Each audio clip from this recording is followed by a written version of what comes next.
in today's session, ask the judge for additional time, and that can be 1, 2, 3, 6 days. I'd be surprised if it goes beyond more than a week, frankly, if a postponement is requested. Manny, again, we're looking at, I believe this is tape now, of Shapiro and Robert Kardashian, O.J. Simpson's very good friend. Why is Robert Kardashian there? Are friends allowed inside the courtroom, or perhaps would he be sitting with family members? Bottom line is this, Mr. Shapiro, as lead counsel to date for O.J. Simpson, frankly can ask the sheriffs there to admit anybody that he requests. And of course, we know now Kardashian is a close friend of O.J. Simpson, and frankly may have some role to play in terms of discussion of the underlying facts and as well as discussing legal strategy. So I'm not surprised that Kardashian is there, and Shapiro has it within his right to ask permission to have anyone join him in the courtroom for today's important day. All right, Fernell Chapman now, I believe, is on the 11th floor of the criminal courts building, and he is monitoring from his vantage point these proceedings. Fernell. Yes, good morning, Paul. O.J. Simpson is now in a holding cell, a cell just adjacent to the courtroom. He will be held there until it's time for him to be called into court to either make a plea or to have his attorney ask for a postponement of this arraignment scheduled at 11:30 this morning. Now, that's sort of the first in a string of legal maneuvers. It's something of a legal chess game at this point to determine who gets the upper hand. The defense obviously wants to find out as much as it possibly can about what evidence the prosecution has to take to court against O.J. Simpson. And the prosecution, on the other hand, is a little reluctant to show all of its cards at this point.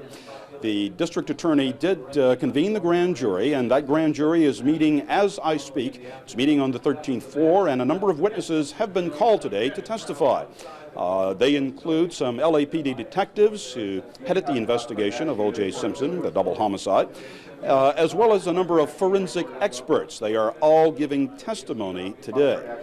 You might ask, why the indictment? Why is that necessary? Well, the indictment process, having a grand jury indictment, would allow the prosecution to withhold some information and not show all of its cards, not show its hand at this stage in the prosecution of O.J. Simpson.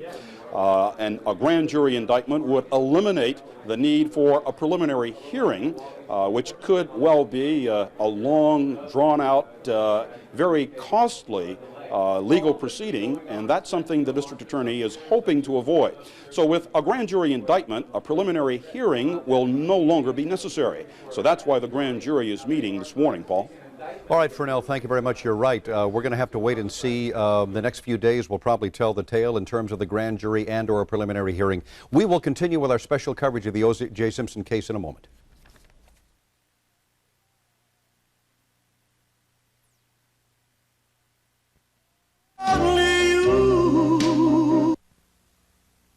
Lately, I only police units that remain in clusters throughout the Civic Center. That is, again, the parking lot behind the courts building. We're flying above that. Over downtown, I'm Jennifer York in Skycam 5. Back to you in the studio.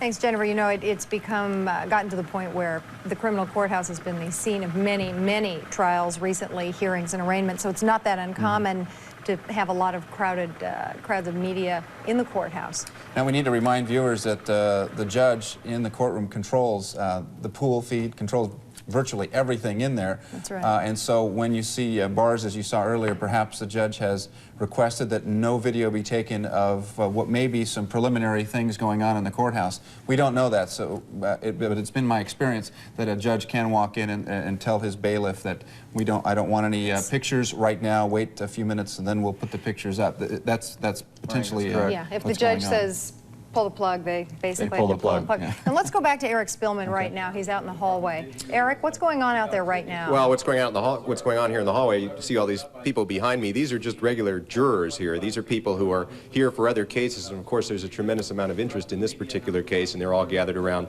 TV monitors here to try and see what's going on. Of course, this case, the talk of the whole town, and certainly all over this building, people are wanting to know what's going to happen.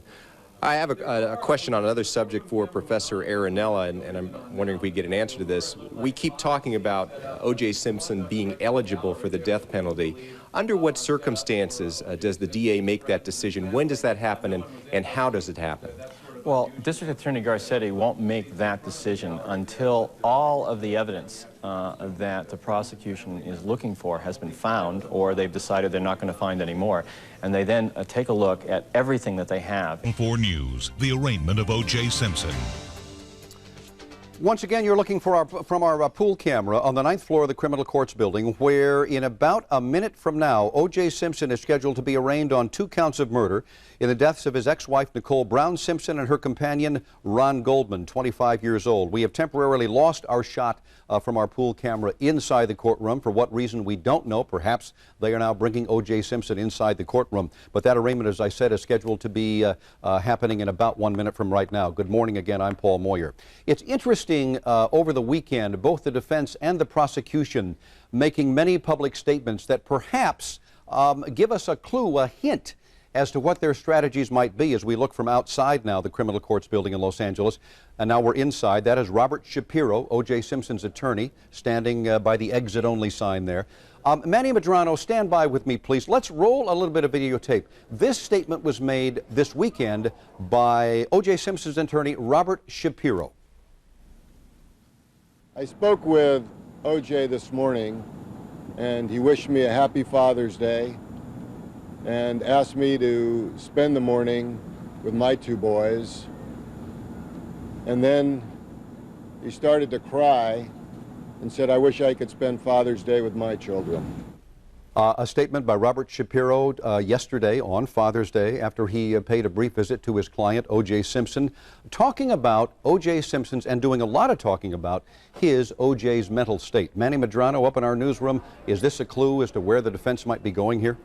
Absolutely and positively, Paul. What's clearly happening here is both sides jockeying to try to affect public perception in one way or another. Gil Garcetti was out of the starting gate as well over the weekend, trying to bring focus back on the victims on this case and trying to argue that they were the victims of a heinous crime. Of course, Robert Shapiro, the flip side of that, is trying to do what he can to humanize his client, to show that he is also suffering, that he is mourning, that potentially he may also be undergoing very emotional difficulties. So he's doing exactly what he should be doing, which is try to focus on the positive side of his client, because these are issues which may play out to be very important at a future date when this thing finally goes to trial. All right, Manny, you mentioned the County District Attorney, Gil Garcetti, and his statements talking about or bringing the focus back to the victims. As again, we look at a shot now that was taken probably now 45 minutes ago, O.J. Simpson being transported from the county jail to the Criminal Courts building. As we look at this, let's listen and watch as Gil Garcetti tries to bring the focus, as Manny said, back to the victims. The crying, the emotion, the packaging of O.J. Simpson that's obviously continuing. Mr. Shapiro is a very bright lawyer. He is representing Mr. Simpson right now. We don't know what the defense is going to be in the courtroom. We'll be prepared for anything, but it won't shock me, Kent, if all of a sudden sometime, be it the next couple days, next few weeks, next month, maybe even right before the trial, Mr. Simpson steps forward and says, okay, I did it, but I'm not responsible. All right, again, that was the County District Attorney, Gil Garcetti. Manny Medrano, tell us a little bit about what you think about what he just said there. Well, again, it makes absolutely perfect sense. The District Attorney is trying to bring attention back to what he regards as one of the most paramount issues in this case, and that is you have 2 murder victims that were brutalized by a suspect, and now by virtue of the complaint and the charges that have been filed, that suspect, in the DA's view, is O.J. Simpson. We had a lot of other commentary on this very issue over the weekend. I happened to be present at Parker Center Friday night when O.J. Simpson was brought back, and in all candor, I have never seen a sight like this where scores and scores of people lining the street with placards and screaming, "Go O.J." And that, in my view, represents a very significant problem and issue that the District Attorney's Office has to deal with and to overcome if they hope to find a jury of 12 people to convict O.J. Simpson of these very serious crimes. Exactly, Manny Medrano. It's the history of the defendant and his persona and his being so well known across this country. You're absolutely right. Let's go very quickly to the lobby of the Criminal Courts building in our Phil Schuman, where Robert Shapiro will talk to the press after the arraignment. Phil? Actually, this is where the district attorney's people are expected to talk to the press, and there's so much media coverage here that we are in the lobby of the criminal courts building rather than in DA Gil Garcetti's 18th floor conference room. I mean, we've seen the Denny trials, we've seen Menendez, we've seen in this building years ago the McMartin case, all the Rodney King trials. There has been nothing like this. This building is literally overwhelmed with news crews, media personnel. Interestingly, today, Gil Garcetti is not planning to speak with us. Rather, the two senior deputies assigned to this case, Marcia Clark and David Kahn, are expected to take this podium behind us. Paul? Thank you very much. We were informed over the weekend, and matter of fact, Robert Shapiro himself said that he will have something to say about the case and about perhaps his defense sometime after the arraignment. We'll be right back with more of our coverage. Counted from around the world so far, 25 cameras, and we're just beginning to set up here. We don't expect to have any information from the first floor here actually until maybe 12 o'clock or even a little bit after. This area is where the Deputy Prosecutor Marcia Clark and David Kahn will come down and talk to us here. Robert Shapiro, the defense counselor, will not be here. We understand that he will be in his Century City office, and we have crews there as well for that. But to give you an idea how this building is consumed by this O.J. Simpson situation, there are many floors. It's an 18-floor building we're standing here. This is the first floor, a press staging area. You saw the 25 or so cameras. Up on the 9th floor, that's the arraignment court, and I counted about 15 different cameras up there, as well as reporters, print journalists, radio journalists from all over. Floor 11 is another reporter staging area. On the 13th floor, you saw that earlier when David Goldstein was reporting. That's the grand jury meeting area. There are many, many cameras and reporters up there as well as, and then there's the 18th floor. That's where the district attorney's office is located, and you've seen reporters coming and going and cameras up there. So it's a very exciting day down here, and many court people have told me rather frustrating to conduct a normal day's business, but I think all in all most people are understanding down here under the circumstances and the gravity of O.J. Simpson, what is going on with him, and the fact that we understand, is in the building now. We will be standing by here after the arraignment, if they in fact have an arraignment, to report either way. If you might recall his name, he is the one who read the letter to the public from O.J. during that news conference on Friday. They are now inside the courtroom, our pool camera inside the courtroom down for the moment. We are looking now at tape of O.J. Simpson as he was moved from the county jail on Boucher Street to the criminal courts building on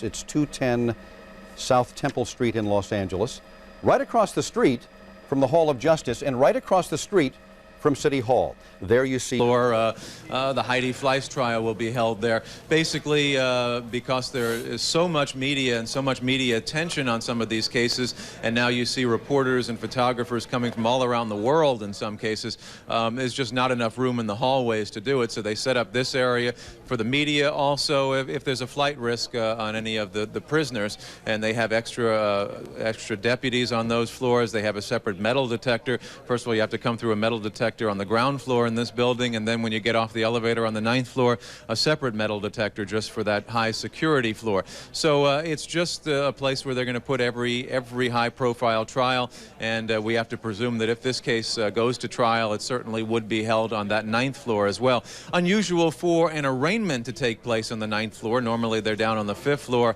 in the municipal courtrooms. Those are superior courtrooms on the 9th floor, but they're just using one of those courtrooms, knowing all the media attention in this case, and it's sort of a place to keep everything orderly, and so far things look like they are remaining fairly orderly. David, what can you tell us about the prosecutors assigned to this case? As I understand it, they were assigned even before O.J. Simpson was formally charged.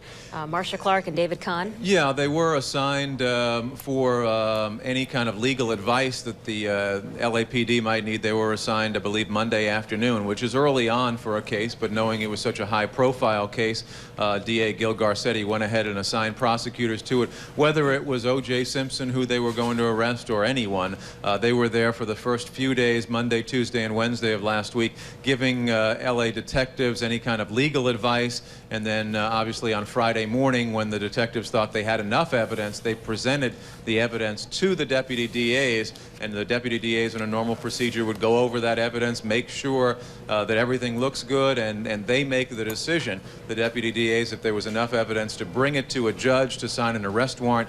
And they did that. Both Clark and Kahn are considered to be at the top or near the top of the deputy DAs in this office. In fact, David Kahn has been appointed to try the second Menendez trial, and so you have to feel that he's not going to have a lot of time to devote to this case, because the second Menendez trial probably looking at starting in about 4 to 6 months, people say. So he is probably planning for that. But they are two of the most noted deputy DAs in the department here, and you have to expect, I believe, that Marcia Clark is going to take the lead prosecution in this case, as David Kahn would probably take the secondary prosecution. That's a normal situation. One's a lead prosecutor, the other one the secondary prosecutor, and normally in almost all of the big trials there are 2 prosecutors assigned to the case, so nothing unusual there.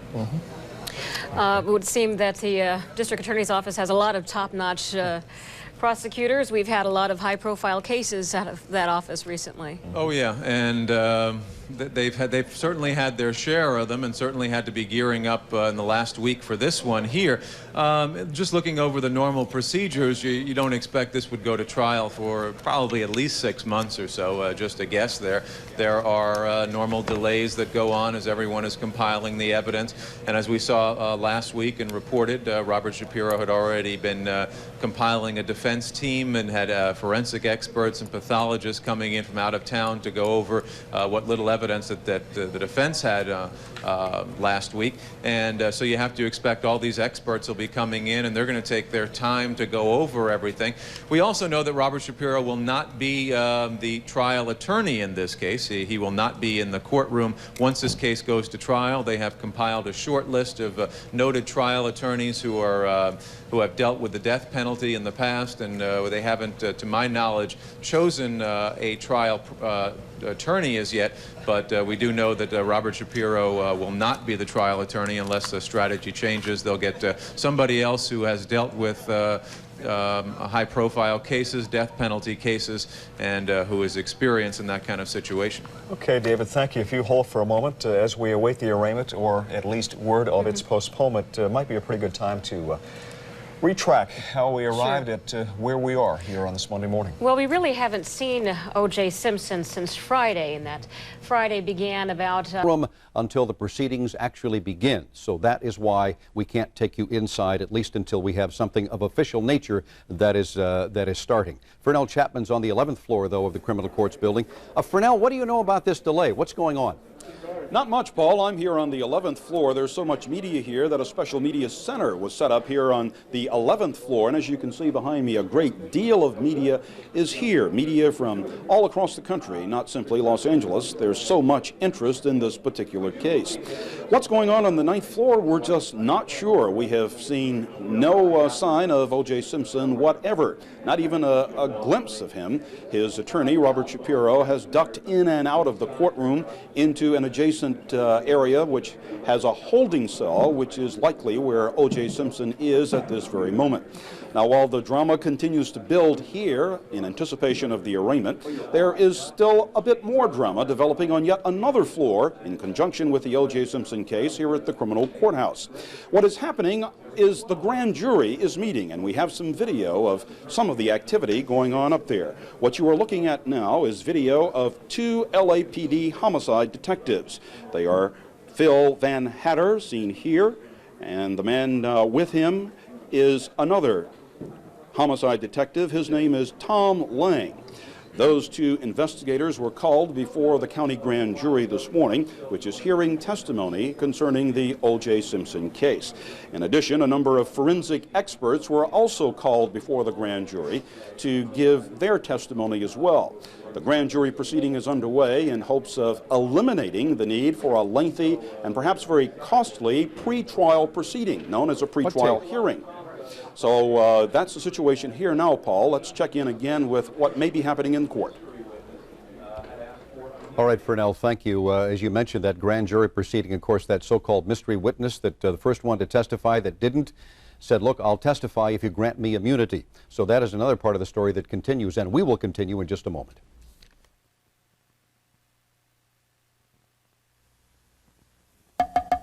When you're using lots of tissues, are they soft enough? No, never. Really blowing a lot. That's why you get a raw nose. It's really sore right around the edge. That's why there's Ultra Soft Puffs. Wow, it's really soft. Very velvety. You see, puffs are puffed for softness that really adds up. Softness that 4 out of 5 people prefer.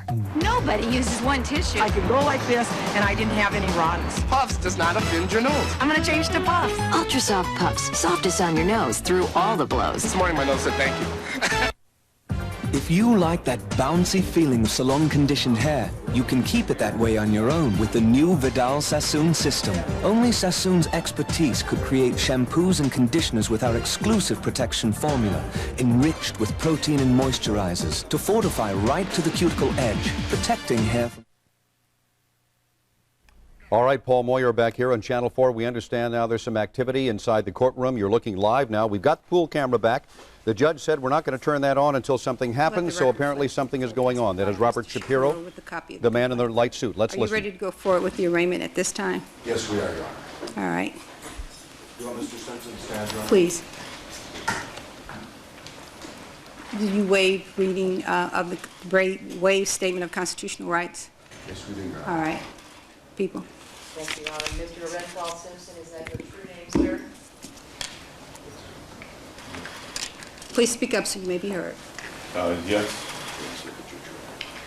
Pardon me, I'm sorry. May we start all over here? Yes.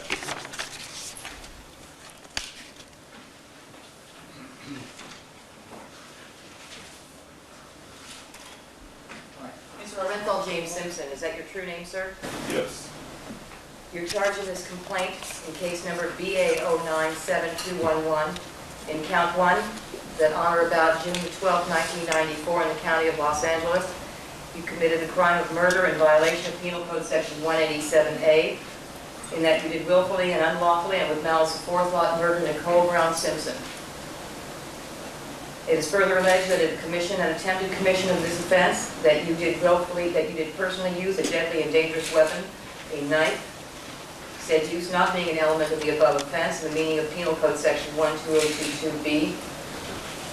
In count 2, your charge is charged that on or about June the 12th, 1994, in the county of Los Angeles, you committed the crime of murder in violation of Penal Code Section 187, in that you did willfully, unlawfully, and with malice aforethought murder Ronald Lyle Goldman.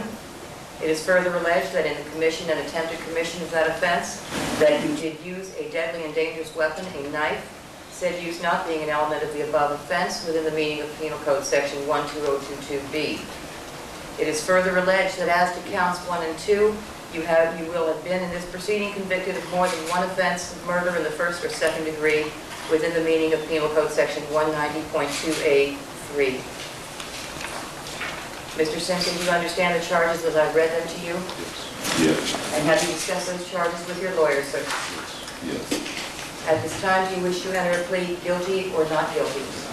Not guilty. Your Honor, at this time, we would request under the law that we have a preliminary hearing as soon as possible, and certainly within the next 10 days as provided by law. All right. The not guilty plea will be entered. The case will be set for a preliminary hearing within the statutory period. Yes.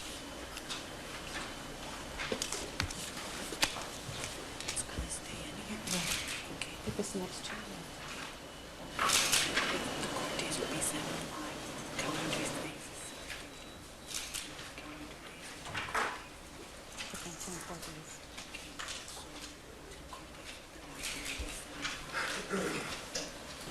Yes.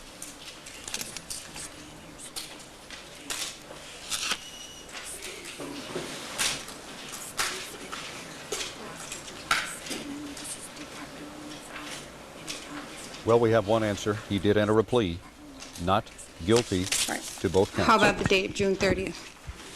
Is that date agreeable? That's agreeable. The preliminary hearing will be set on June 30th, 1994, 8:30 a.m. This courtroom, Department 104. Thank you. Your Honor, by way of expediting these proceedings, we have immediately available Dr. Michael Bodden. We have made requests continuously to have him appear with the coroner to review all the evidence of the autopsy. We would like to be provided today a copy of the findings of the coroner We understand the police department has directed the coroner to keep that under seal. We believe at this time it should be provided to us, and that Dr. Baden should have access to the coroner's office. People, as to the autopsy report. Yes, people have absolutely no objection, Your Honor. We are not in possession of that report at this moment. In the very moment that I am in possession of it, I will turn it over to Mr. Shapiro for review by Dr. Baden. Your Honor, can we set a deadline of today on that? Yes, how long is it going to take the people to get a copy of the autopsy report? For purposes of providing it? If it is already completed, Your Honor, it will not take any time at all. I'll have an officer go out and pick up that report immediately, but that assumes that it has been completed. All right, do people have any information as to when you anticipate that it will be available? I do not at this time, but I will get that information. All right. As soon as it is available, it will be turned over. So if it is available and completed today, it will be turned over today. All right, Mr. Shapiro, with that in mind, do you wish the court to set this matter for compliance as to the... All right, why don't we set the matter for Wednesday morning, the 22nd, 8:30, this courtroom? In addition, Your Honor, we would request permission that the court order Dr. Michael Baden to be available to go to the coroner's office and review the findings personally and review the evidence that has been taken during the autopsy. And if there are any items that are available for retesting, they'll be provided to him immediately. People wish to be heard. We cannot make any representations because that would impinge on the authority of the coroner's office, Your Honor.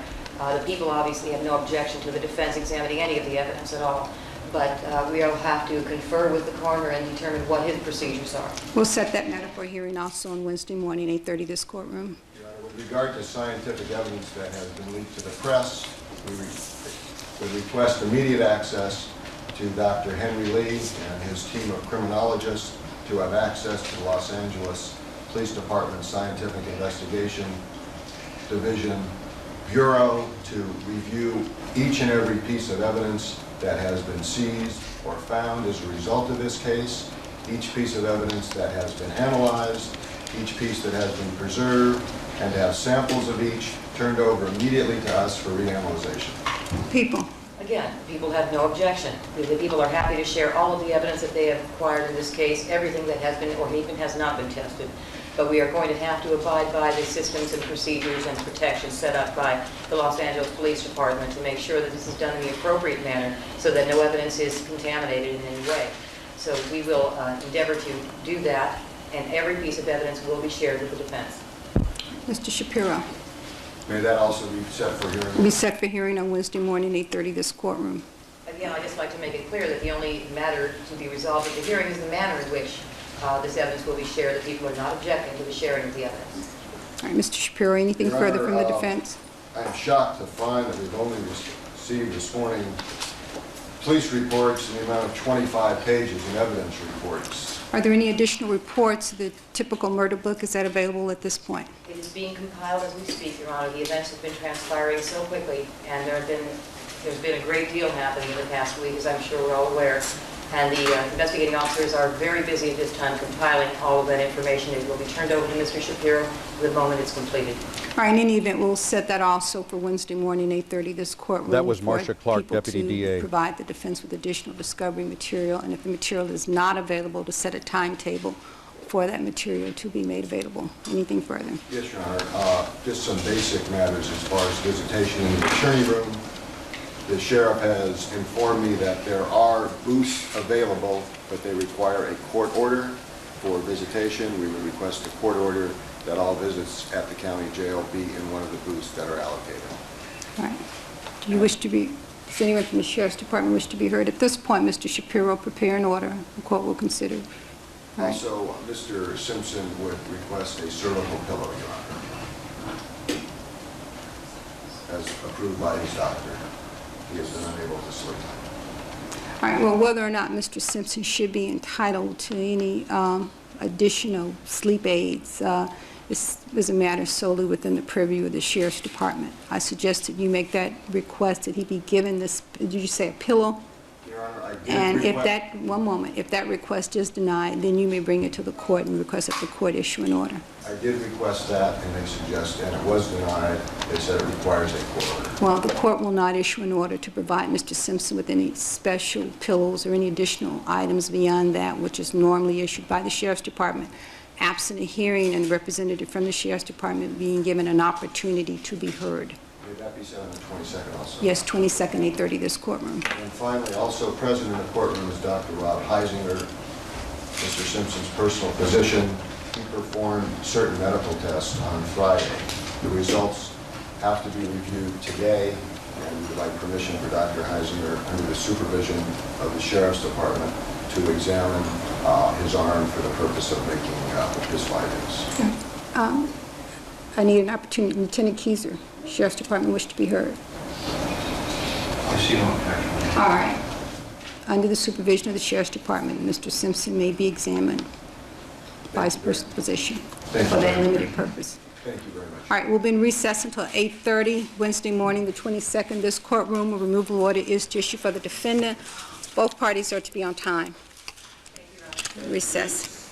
All right, we saw it. We heard it. O.J. Simpson, his attorney, Robert Shapiro, as we watched Mr. Simpson leave the courtroom, entering pleas of not guilty to both counts of murder and making specific requests. The coroner's report, the scientific evidence that Mr. Shapiro said had been leaked to the press, more of the police report, sleep aids for O.J. Simpson, which the judge said that's up to the Sheriff's Department, a request for visits in the booth.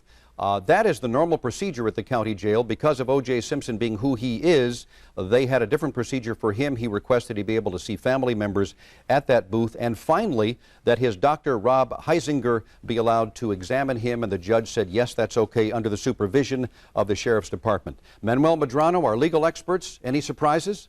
None at all, Paul. Really, this, other than the fact that it's a high-profile, world-famous athlete, this is really a garden variety, arraignment.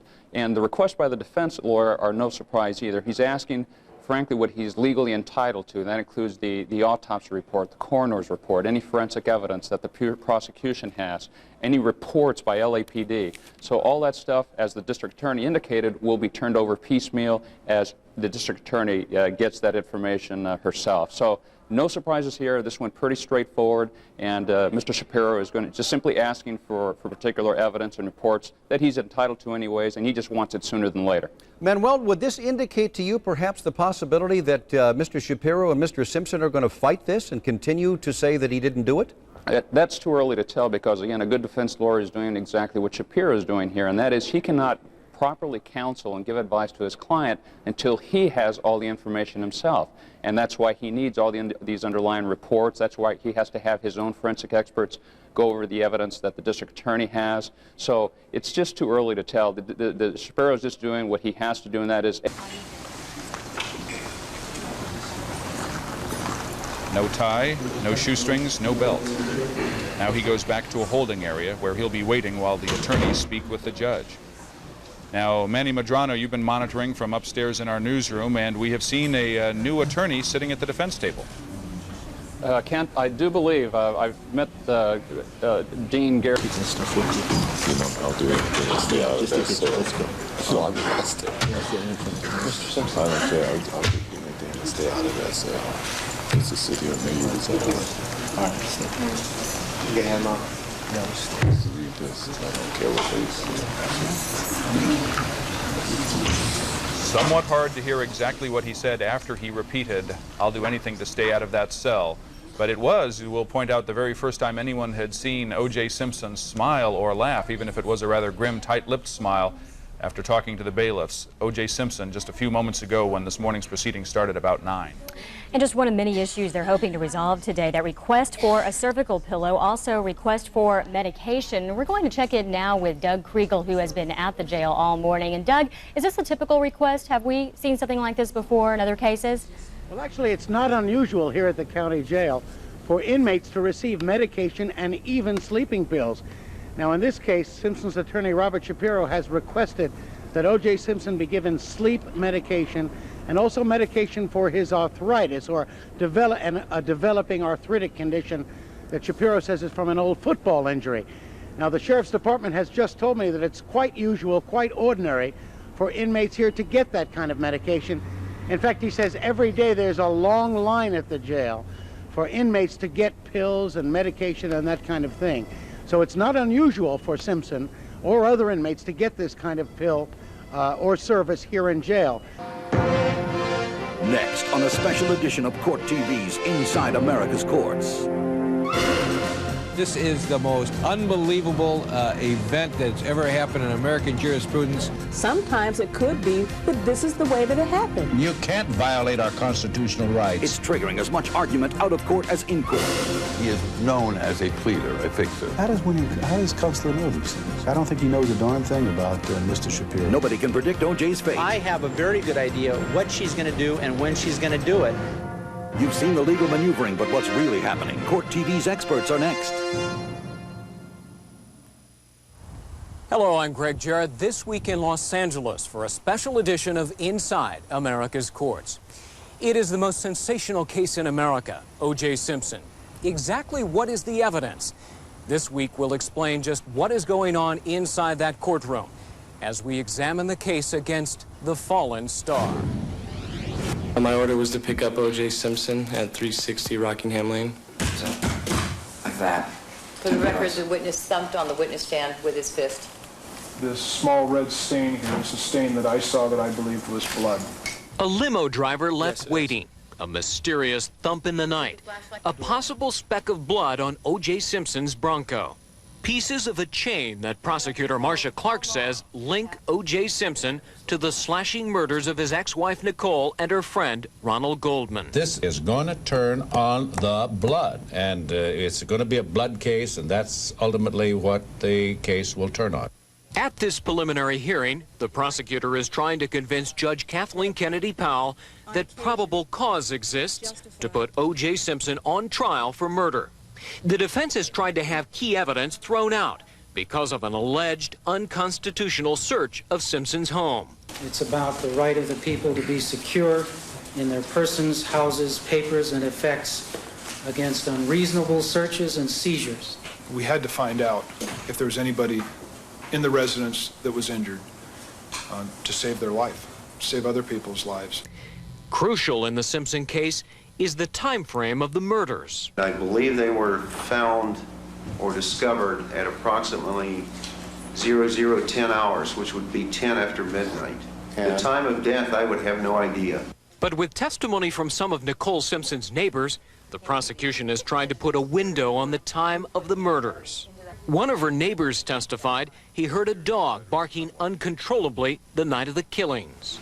At some point, while you were watching the 10 o'clock news on Channel 5, did something distract you? Yes, about 15 or 20 minutes into it, I heard a dog barking, a sort of a plaintive wail. I looked at my watch when I turned to go down Gretna Green, and that was 10:37. I remember that my dog had taken care of its business, and I was deciding whether to return home or to continue walking. And it was a nice night, so I decided to continue walking. Another neighbor took his own dog for a walk, and the barking dog, Nicole's Akita, followed him home. I checked the collar to see if there was an address or a tag on there, but there wasn't, so I didn't know where the dog was from. And as I examined the dog further, I noticed that there was blood on the paws. He gave the Akita to the man who lives upstairs to care for that night, June 12th. Sukra Bastepi says he took the dog for a walk, hoping to find its owner. The dog led him along this street and sidewalk, pulling harder and harder on its leash until he got right about here. So when the dog stopped at that point on the sidewalk and looked to his right up the path, what did you do? Dog was just in front of me, and I had to stop too. I turned right and looked exactly the same direction what dog was looking. And what did you see? I've seen a body. Can you describe it?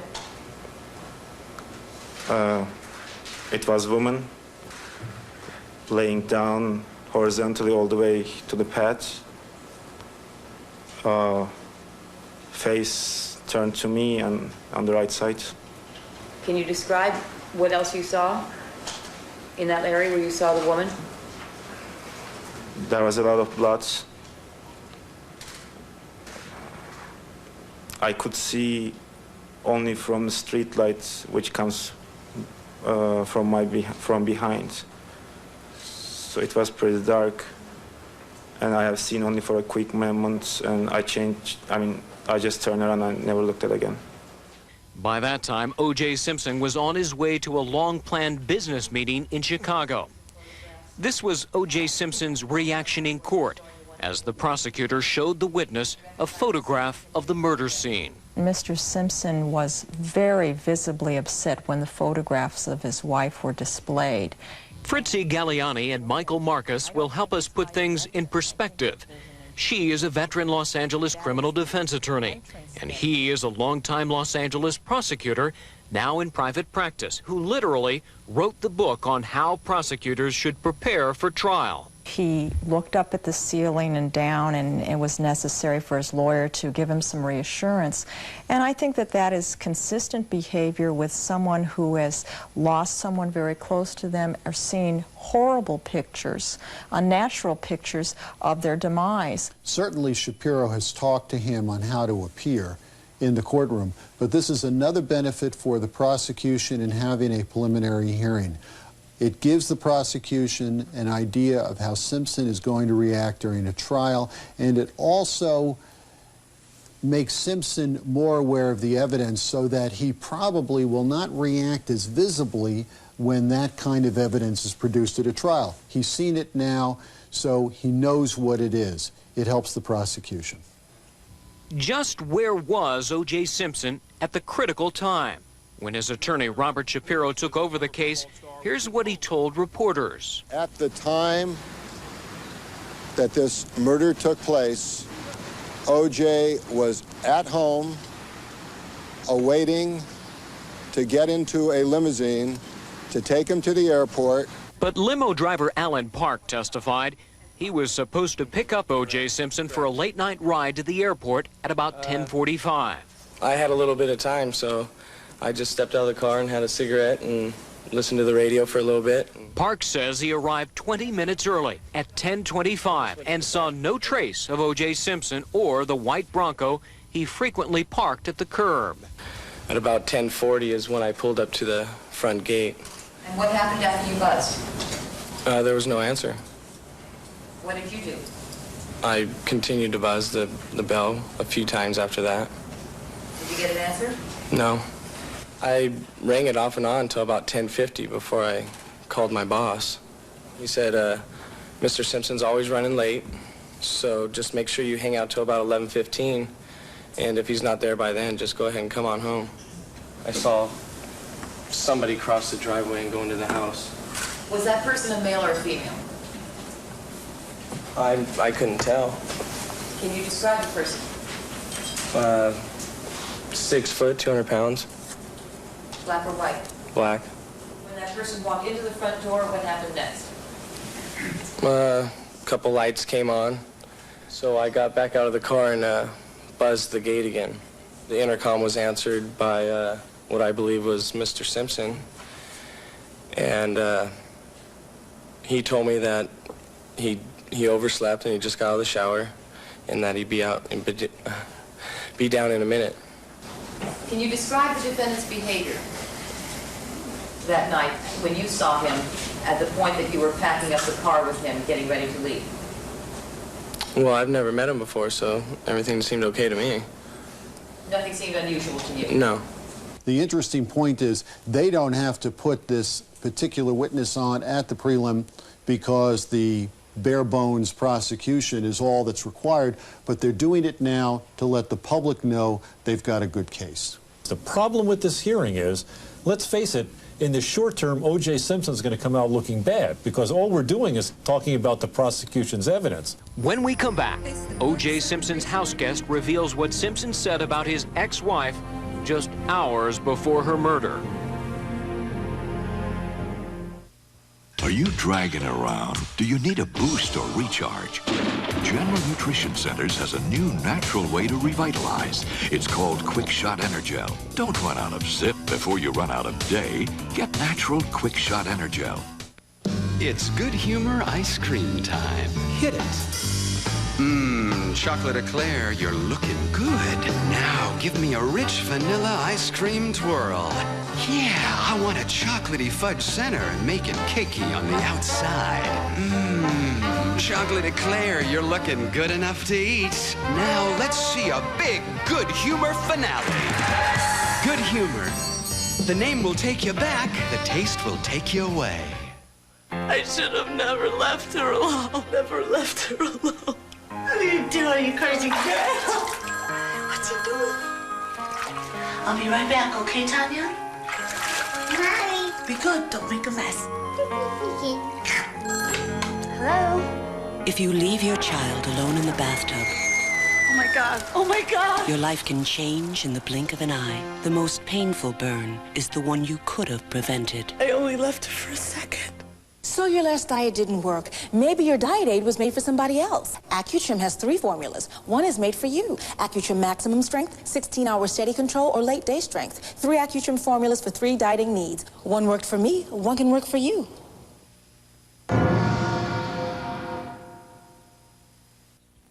Funny things do happen at the Orange County Fair. You could bump into someone you know. Not again! Have a bite with the guys. We have a winner. Good day, huh, ladies? Well, we got a bit of a late start. But we'll be back. Collect some memories and maybe something special. Come have some fun at the Big Orange, the Orange County Fair. Announcing a giant minivan sale at Worthington Ford in Long Beach. We've got them all makes and all models. Here's an 89 Ford Aerostar, $49.95. Here's a 90 Plymouth Voyager, $69.95. Here's an 88 Dodge Caravan, $59.95. Here's an 89 Dodge Caravan, $59.95. And here's a 93 Ford Aerostar, $11,995. A big minivan sale at Worthington Ford in Long Beach. Come down the San Diego Freeway to Bellflower Boulevard. Do you recall him mentioning at some point during that day that he was through with Nicole? Oh, that it was over, the relationship was over? Yes. Yeah, When it did was, he tell you that? Oh, it was just something in kind of passing that they were not together anymore. Brian Cato Kalin lives in one of Simpson's guest rooms. He was with the football legend on and off the day of the killings. He testified about a conversation that occurred when Simpson returned from his little daughter's evening dance recital. At about 7 o'clock, did the defendant mention anything to you about Nicole? That he saw her at the dance recital. And what else did he say? That her and a friend, they were wearing tight outfits. If they're going to be grandmas, they can't wear those outfits. Something like that. Tone of voice, was it angry? No. What was it? Kind of matter of fact.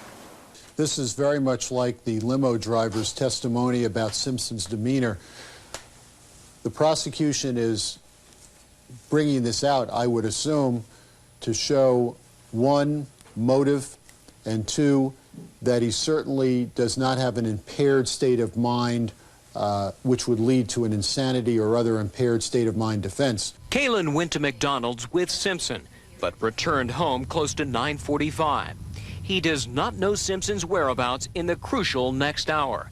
But while on the telephone with a female friend, Kalin testified something odd happened. Like that.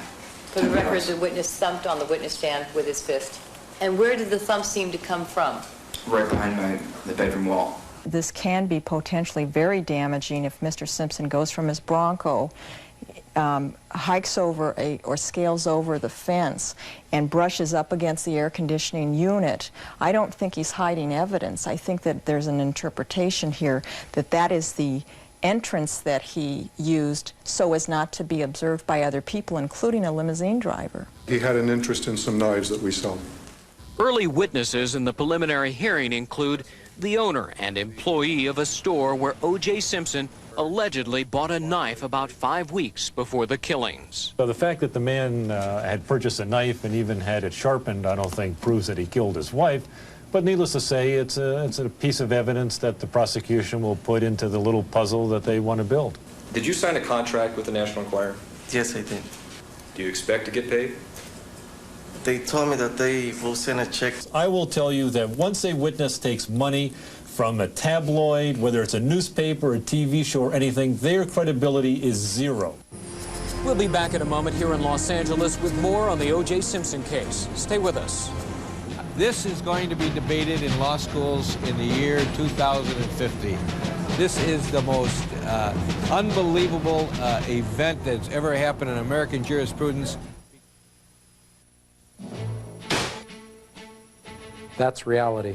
I'm Deputy Chris Flack. Today, 80% of all home burglars will kick in the front door of your home to gain entry. Deadbolts and chain locks have been around for years, but only the Door Club home security system is recommended by the National Fraternal Order of Police. Its solid steel construction withstands over 2 tons of force, making it one of the strongest home security devices you can own. Help protect your family from harm. Install the Door Club today. Get in the car. I haven't done anything to you. You are there. You guys are giving us a hard time. As it happens. Get your hands up! I don't believe it! You see it all. The moment of truth. We're code 4, possible man with a gun in the vehicle. You can't get any closer to the action.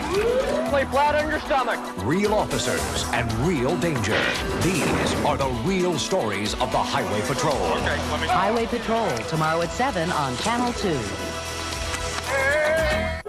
Are you getting restless, missing your favorite soaps? Well, don't worry about it. As soon as the pretrial hearing is over, we'll pick up right where we left off with all the romance and drama. So stay with us. Afraid that you might be missing all of the drama and romance of your favorite soaps because of the important news of the day? Well, don't worry. Because as soon as the pre-trial hearing is over, we're going to be picking up right where we left off with all of your favorite bold and beautiful stories.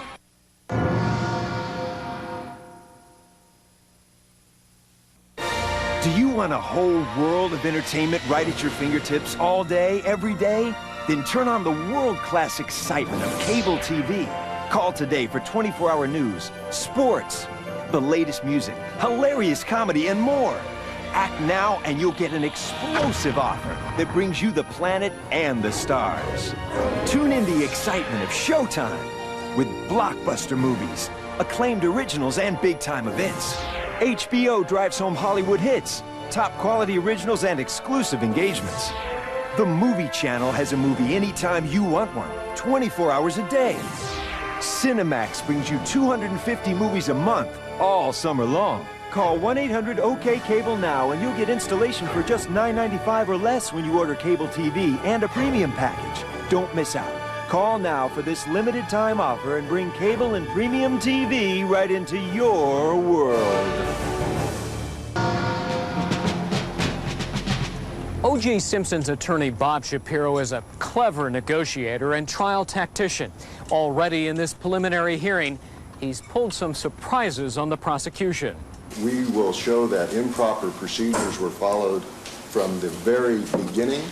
One surprise, challenging key evidence at this early stage in the proceedings. Shapiro and co-counsel Gerald Ullman have filed a motion to suppress evidence police obtained after they saw the bodies and then went over to O.J. Simpson's home. We had to find out if anything was wrong inside the residence. Police scaled this wall surrounding O.J. Simpson's home and entered the premises. Now, over the next 6 hours, they looked around for evidence without a search warrant. Now, the defense argues that makes the search illegal and unconstitutional, and all of the evidence obtained inside inadmissible in court. To be honest with you, I was a little taken back by what had transpired. We didn't enter with any intention of finding anything. When I found the glove and actually realized that this glove was very close in description and color to the glove at the crime scene, my heart started pounding, and I realized what I had probably found. The Fourth Amendment to the U.S. Constitution protects against unreasonable searches and seizures of property. To get a search warrant, it requires lawmen to have probable cause of wrongdoing. That means much more than mere suspicion. Detective Furman says he noticed traces of blood on Simpson's Bronco. Furman testified he and other detectives, 3 of them, decided they had a right to enter O.J. Simpson's property. We had just come from a very violent murder scene. We see what we believe to be blood. We could have had a second murder scene there, or we could have had someone injured there. We needed to check that. There are exceptions to the search warrant requirement. One of them is exigency, some emergency, such as concern that human life is in danger or that evidence of a crime is being destroyed. Prosecutors say an exigency existed in this case, but the defense disagrees. We will show that the testimony given from the witness stand is not true. The facts that lead me up to going over the wall included a set of facts that led me to believe that this was an emergency situation. If you were concerned about your safety, would you go in with backup units? Definitely. Did you go in with backup units? No. If you were concerned about your safety, would you go in with vest? Definitely. Did you go in with vest? No. If you were concerned about your safety, would you go in with weapons drawn? If I was, yes. Did you go in with weapons drawn? No. Mr. Ullman, do you care to be heard at this time? Yes, Your Honor. Every iota of the testimony that you have heard confirms the reasonable expectation of Mr. Simpson that these premises would remain private. They have conjured up horrific visions of the need to jump over the wall and enter the premises. Again and again, we heard the detectives say, well, we didn't know what we had. We didn't know what had happened on these premises. Well, we know what they didn't have. They didn't have a search warrant. And if we were to carve out an exception to the Fourth Amendment for detectives who don't know what they have, in effect, we would turn the Fourth Amendment on its head. And we would say, the less you know, the more you can search. They did not enter with guns drawn. They did not enter with helicopters flying overhead or backup units or anything else. If they had suspected there was a suspect on the premises, if they had intended to go in to collect evidence, all of those things would have been done. The fact that they were not done is further evidence to the court that what they were concerned with was an emergency situation of multiple varieties. They get nobody to answer the phone, no one to answer the door, and yet there's indications there should be someone there with the blood on the door handle. They would have been derelict in duty.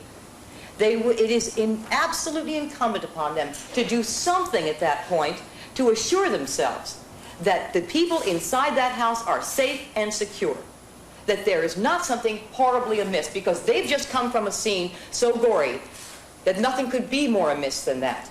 They did none of them suspect that they were at the residence of a suspect. If they had, do you think in a million years they would have gone over that wall without their guns drawn, without bulletproof vests, without a backup unit, without helicopters? Never in a million years. And we would ask the court to admit the evidence seized prior to the issuance of the search warrant. When we come back to the courthouse in Los Angeles, the judge decides the issue.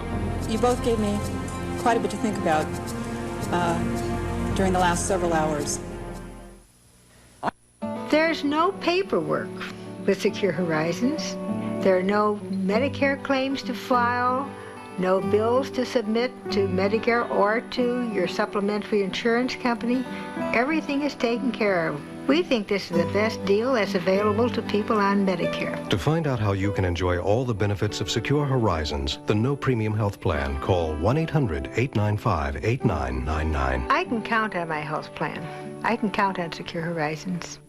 Hey, the next time you're shopping for a new car or a new truck, ask your dealer how much he'll knock off of the official factory sticker price, and then come to Worthington Ford and ask me the same question. Look, a brand new 94 Ford Taurus, $2,500 off the factory sticker. A new 94 Ranger pickup, $2,300 off the factory sticker. And a new F-150 pickup, $2,900 off the factory sticker. And a new Ford Aerostar, $3,000 off the official factory sticker. It's Worthington Ford in Long Beach. Come down the San Diego Freeway to Bellflower Boulevard.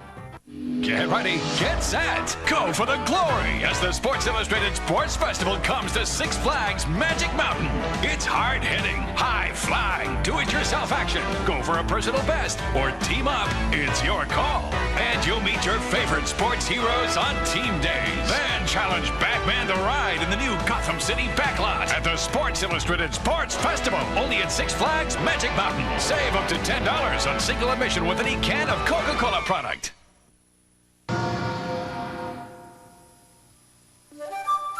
pride for the white race. In America, in Europe, hate groups are growing like a cancer, infecting the minds of our youth, our men, and our women. There's going to be a war, and it's going to be a race war. That is my dictator there. That's your dictator? Yes, it is. I am very proud of the people in these two front rows right here that can stand up for the white race. Women and hate, the new breed of skinheads. It has a lot to do with pride for my white race. You haven't seen it till you see it on Geraldo. Geraldo, Monday at 4 on Channel 2. So in my mind, the Fourth Amendment is alive and well. The two sides battled over the search and seizure evidence issue for 2 days. On Thursday, Judge Kathleen Kennedy Powell announced her decision. Contrary to the suggestions in the defense argument that this ruling allowing the officer's conduct or finding that it was reasonable and that there were exigent circumstances would mean the end of the Fourth Amendment and the Constitution and anarchy, I disagree. The court denies the defense motion to suppress and will allow the introduction into evidence of the glove that was recovered and of the spattered blood spots that were located on the driveway once the sun came up, as well as the blood stain from the Bronco, which was in plain view on the public street. The enormous publicity surrounding the O.J. Simpson case is extraordinary, even by contemporary standards. Jerry Boyle is the lawyer who handled another case that gripped America. He represented Jeffrey Dahmer. I think that you can find 12 people who can take an oath saying that they will listen to the evidence in the courtroom in spite of the fact that they've heard all this business on the media and read about it in the newspapers, who will say, I'll listen to the evidence. If the evidence is there, I'll convict. If the evidence is there, I'll acquit. And I would think it's going to take months to pick a jury in this case. It's going to take intensive questioning because, let's face it, unless you find 12 people who are living in a closet right now somewhere in West L.A., it's going to be tough to find people who haven't been exposed to this. And this hearing is going to make it even more difficult. The O.J. Simpson case will take many twists and turns here in Los Angeles. Court TV will cover all of them, and we'll put them in context for you right here on Inside America's Courts.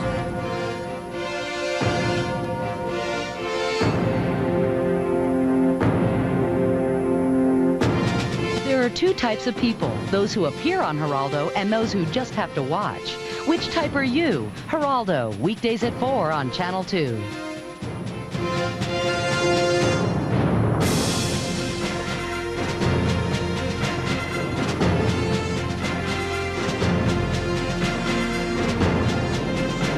Promotional consideration provided by... You've heard how Hooked on Phonics can help with reading. Hooked on Phonics works for me. Call 1-800-ABCDEFG. The Super Polygrip makes me feel as if I don't have dentures. I can eat apples. Hold your dentures super tight with Super Polygrip. Vital Care salon quality hair care products for beautiful, healthy, shiny, salon perfect hair every time. Vital Care for the most important thing you wear. For information about Court TV and the cases it covers, call 1-800-9-COURT-0.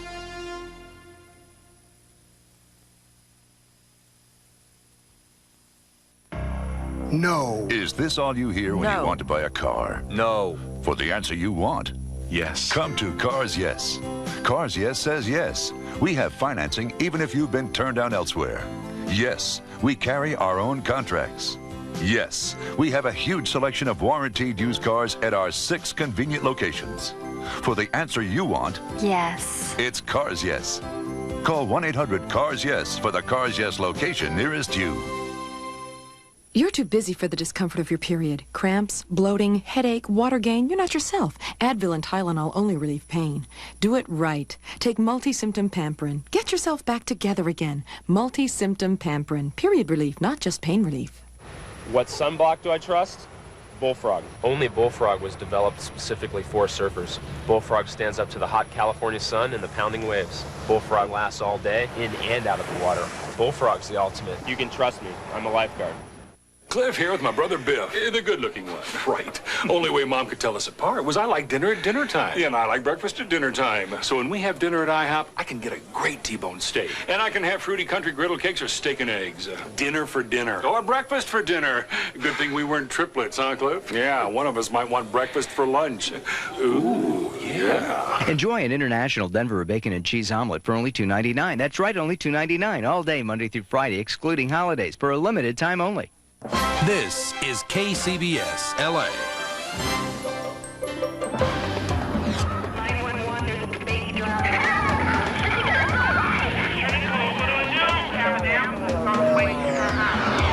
Coming up next, an emergency call special edition.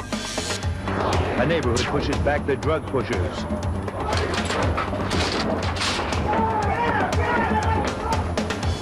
Emergency teams respond to their worst nightmare. 2 boys with a gun, and one's been shot. You shot somebody? And you don't know who it was? Trenton police declare war on drug dealers. Your hands on her! The baby won't wait for the paramedics. 911.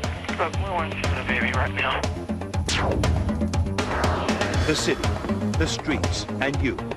That's what they're hired to protect, and they do their job well. The Men and Women, an emergency call special edition.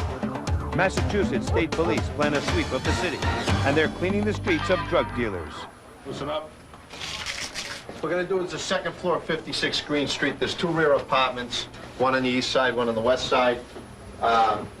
They're selling crack out of there. It's 3 black males. A Hispanic male is supposed to be in there. There's a Rottweiler up there. There's been talk of guns. The informant's never seen any guns, but they talk about them. We're going to do an apartment on Green Street, 2nd floor. It's a crack house.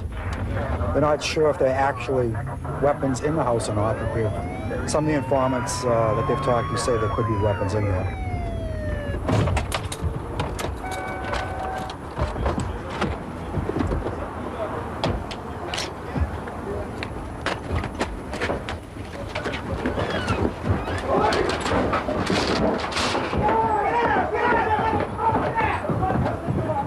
Go down, down, get down, get down. Hey, boss, see over here. Shut up. You got anything on you? You got any weapons? No. Any guns? You sure? Where's the knife? Nice dog. Put it down. Nice dog. Send the dog out. Out, doggy. Out. What's the matter? Come on, hurts. Keep your hands up. You understand? What else you got on? You got any crack? No dope? What's your name? I think I'm going to go right there. No, no, sir. Nobody. I'm trying to hand mine. Something like that, okay? Don't move. Don't move. No. You're the one. Me one what? You're the one. Yeah. No, not me. You're the Said you're the man. No. Hey, I don't even live here. I just. You're the man. Well, I'm not the man. Well, tell us about it. Why were you running? I wasn't running for what? Tell us about it. Can I get up? Oh, you can't get up. They're right there. Tell us about it. Who's the man here? I don't know. I don't have nobody. I don't know who's the. Who's the man here? Who's got the stuff? Who's got the crap? No, nobody ain't got nothing, man. I ain't got nothing here. Well, why are we here? Huh? Why are we here? I don't know why you here. I just came upstairs.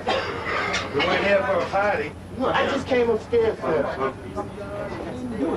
You didn't do the murder? Who did it?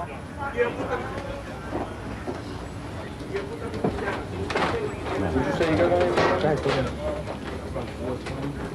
Yeah, you got a little over $500. Somebody got a nice traffic. I can go. Yeah, you can go. You want to stay? I don't want to. Sure. You want to come with us? No. All right. You want to ride around? No. They had received numerous complaints from the neighborhood watch people in this neighborhood about a lot of activity out of this house. And some of the information that was provided was the people who were dealing in this apartment were keeping the controlled substance, the cocaine, and the crack in their mouth and dealing out of it. By the time we get in, we believe they may have swallowed most of it. There was substantial evidence of distribution in the house, 2 on baggies and residue on baggies.